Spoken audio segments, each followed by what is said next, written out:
So, యూజువల్‌గా నడక మంచిదా? వ్యాయామం మంచిదా? చాలామంది పేషెంట్స్ అడుగుతా ఉంటారండి. అసలు నడక ఏంటంటే, వ్యాయామం ఏంటంటే, ఈ 2 యూజువల్‌గా ఏం చేస్తారంటే, క్యాజువల్‌గా మనం మాట్లాడుకుంటే, మీరేమైనా ఎక్సర్సైజ్ చేస్తారంటే, ఆ రోజు వాకింగ్ చేస్తారంటారు. అసలు వాకింగ్‌కి, అసలు ఎక్సర్సైజ్‌కి డిఫరెన్సు, అసలు వాకింగ్ అనేది ఎక్సర్సైజ్‌లో ఒక భాగమా? లేకపోతే ఎక్సర్సైజ్ అనేది వాకింగ్‌లో ఒక భాగమా అనేది ఎవరికీ తెలీదు. సో, బేసికల్‌గా దీన్ని 2 ఒక సెపరేట్ ఎంటిటీ కింద చూసుకుంటే గనక, నడక ఏంటి? మనం జనరల్‌గా నడుస్తా ఉంటాం. ఒక హాఫ్ అన్ అవర్ నడుస్తా ఉంటాం. లేకపోతే 45 మినిట్స్ కొంతమంది చూస్తా ఉంటే అవర్స్ టుగెదర్ నడుస్తా ఉంటారు. అంటే ఒక 1 అవర్, 2 అవర్స్ నడుస్తా ఉంటారు. అసలు ఈ నడక అనేది అవసరమా? లేకపోతే ఇది ఇంపార్టెంటా? లేకపోతే దీనివల్ల లాభాలున్నాయా? నష్టాలున్నాయా? ఒకసారి నేను చెప్తానండి. అసలు నడిస్తే ఏమవుతుంది? ఫర్ ఎగ్జాంపుల్ మనం రెగ్యులర్ నడుస్తున్నాం అనుకోండి. యూజువల్‌గా మనకి చెప్పేదేంటంటే, ఇప్పుడు రీసెంట్ స్టడీస్ ప్రకారంగా 8000 స్టెప్స్ ఏసుకుంటే సరిపోతుంది. ఇంతకుముందేంటంటే ఎవ్రీడే 10,000 స్టెప్స్ అని చెప్పేవాళ్ళు. ఇప్పుడేంటంటే 8000 స్టెప్స్ ఈజ్ ఎనఫ్ అని చెప్తున్నారు.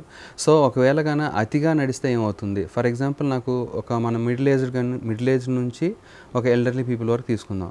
So, middle aged, elderly people differentiation తీసుకుంటే గనక, ఇప్పుడు ఎల్డర్లీ పీపుల్ కొంతమంది వస్తా ఉంటారు. 60 అబోవ్ వచ్చి, నేను రోజు ఒక 1 అవర్ నడుస్తున్నానండి. నాకు చాలా బ్రహ్మాండంగా ఉంది. ఒకవేళ నడవలేకపోతే నాకు అసలు నడిచినట్టు ఉండదు. లేకపోతే నా డే టు డే కూడా చాలా యాక్టివ్‌గా ఉండదని అంటూ ఉంటారు. బట్ ఇది చెప్పింది చాలా నిజం. కాకపోతే అట్ ద సేమ్ టైమ్ మనం ఫ్యూచర్‌లో ఆలోచిస్తూ కొంచెం చూస్తుంటే గనక, మనకి ఏజ్ డీజనరేషన్ జరుగుతా ఉంటది. సో, డెఫినెట్‌గా మనకి నీ పెయిన్స్ అనేది ఒక రకమైన డీజనరేటివ్ చేంజెస్ వలన వచ్చే ప్రాబ్లమ్. అంటే మనం ఎంత అరగదీస్తే అంత అరుగుతుంది. సో, ఇది మనం దృష్టిలో పెట్టుకొని, ఇప్పుడు ఫర్ ఎగ్జాంపుల్ 60 అబోవ్ ఉన్నవాళ్ళు ఎవరైతే ఉంటారో, రోజు రెగ్యులర్ వాకింగ్ చేస్తున్నారనుకోండి.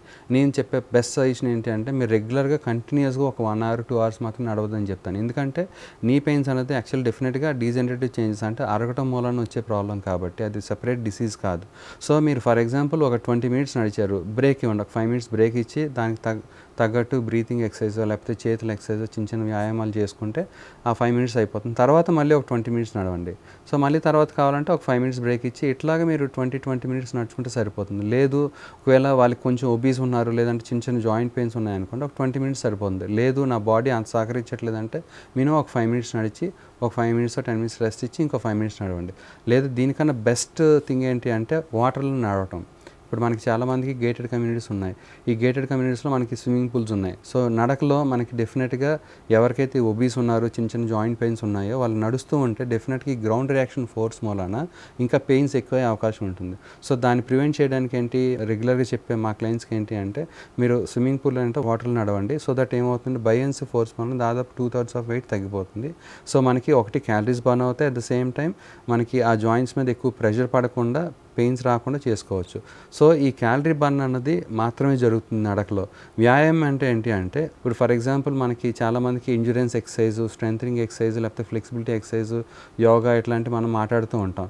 సో, ఎక్సర్సైజ్ అనగానే ఈ డిఫరెంట్ ఎంటిటీలోకి వస్తుంది.